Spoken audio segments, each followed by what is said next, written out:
Well, yes, here we are. Well, welcome to the September program meeting. We have a real interesting program tonight because we've cut kind of a super speaker, Dr. David Williams from Arizona State, and I'll give the full introduction later on in my introduction. But that is an artist representation of the asteroid Psyche, which is a very interesting rock. It's between Mars and Jupiter, and it has a nickel iron core thought to be the core of an early planet. So we're kind of in for a treat this time. The calendar.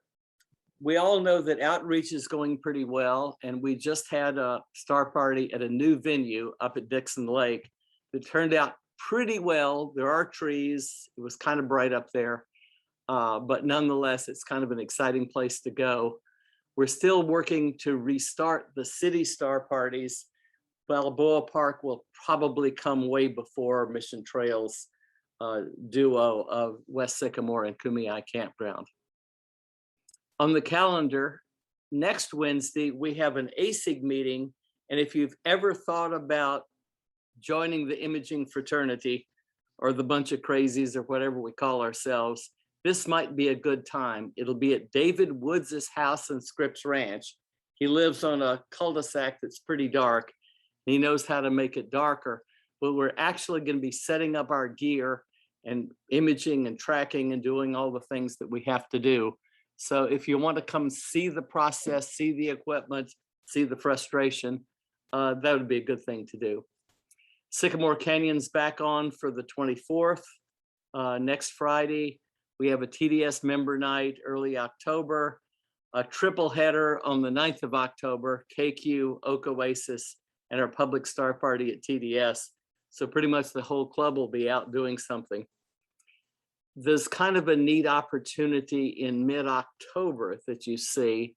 This is Webelos Woods, which is a Boy Scout council-wide thing for the older regular Boy Scouts and the up-and-coming Boy Scouts who are actually Cub Scouts, but they're in the Webelos dens, are doing a fairly large event up at Mattagway Scout Ranch.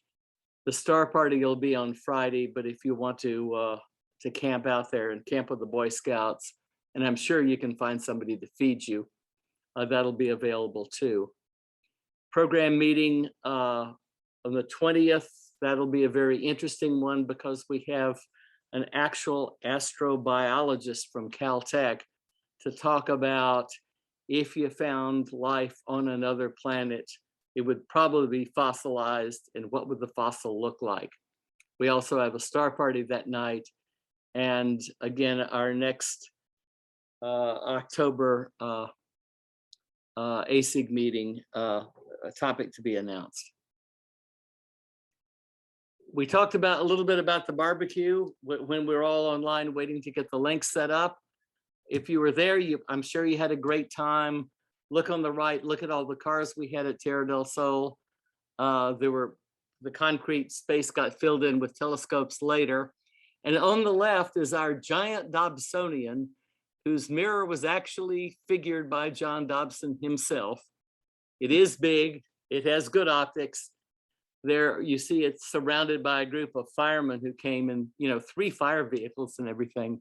And on the left, they have knocked over the big ladder that it took to look through the Newtonian focus. Astronomy news. This is all news from today. I'm not going to talk about SpaceX, and I just had to show this. WAS wants to start a new company to clean up all the space junk that's been left by the satellites, rocket parts, bolts, astronaut gloves, and who knows what else. I don't know what this means, but it's just an engaging picture. How about this? There's an international team from Hong Kong, UK, Spain, and particularly the University of Manchester, ran down one of those historic bright supernova that were cataloged by the Chinese and Japanese astronomers back in the 12th century. They called it the Chinese guest star of 1181 AD, and it was as bright as Saturn and visible in the sky for 6 months.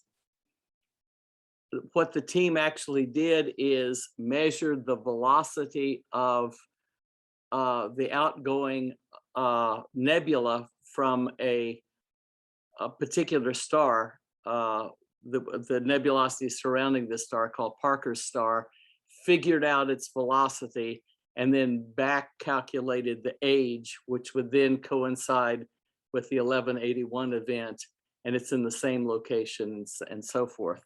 So we all know about M1. Here's another one, and maybe we can find it at star parties.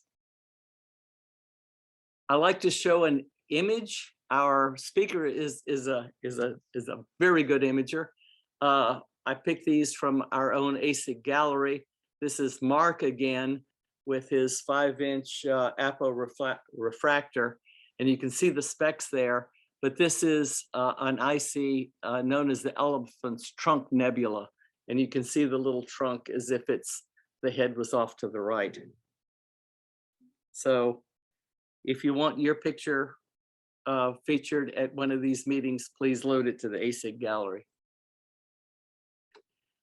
I pulled up this slide from last month. This is one of my little news businesses, because the NASA Deep Space Optical Communications experiment, which is going to use the 200-inch at Palomar as part of the receiving system, is actually an experiment that will be carried on the Psyche spacecraft, and it will be a separate device that goes up and establishes a laser optical link that is part of the test program that hopefully will lead to a capability like this for the manned spacecraft on Mars.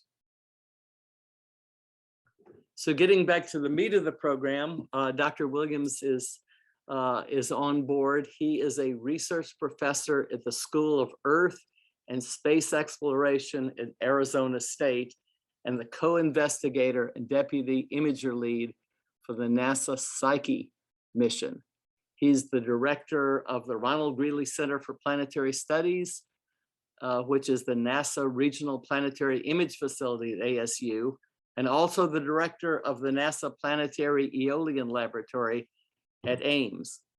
In 2017, he received the Ronald Greeley Distinguished Service Award from the Planetary Geology Division of the Geological Society of America, and he's a past secretary of the Planetary Sciences section of the American Geophysical Union. With that, let me